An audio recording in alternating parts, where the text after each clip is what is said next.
ओम नमः शिवाय। दर्शकों, आज हम हस्तरेखा के बारे में चर्चा करेंगे।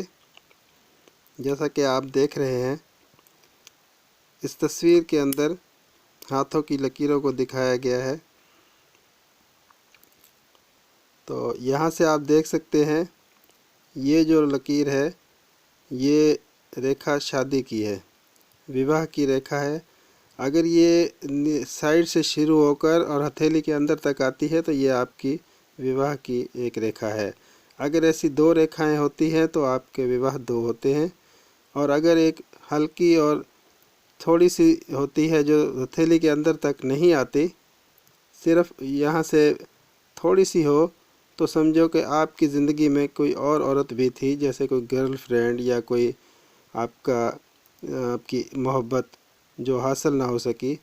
तो इससे ये ज़ाहिर होता है। इसके साथ जो ये रेखा है, ये हृदय रेखा है, दिल की रेखा है। इससे पता चलता है कि मनुष्य कितना हौसले वाला है, उसका दिल कितना है, कितनी बहादुरी रखता है। और उसके साथ ये वाली नीचे जो है, ये इस तरफ से शुरू होती है, अंगूठे और उंगली के दरमियान से, और इस तरफ आती है।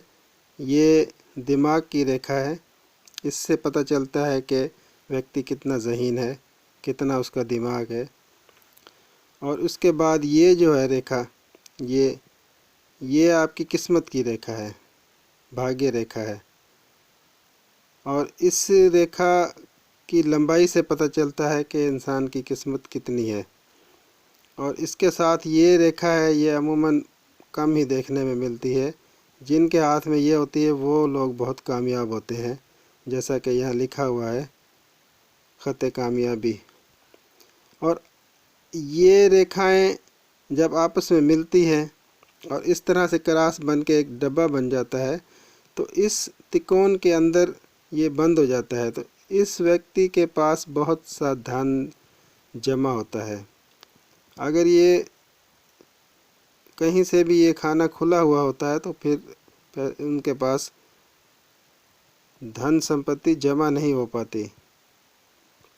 ये वाली जो रेखा है, ये आपकी उम्र को ज़ाहिर करती है। ये जितनी लंबी होगी, सही होगी, उतनी लंबी उम्र है।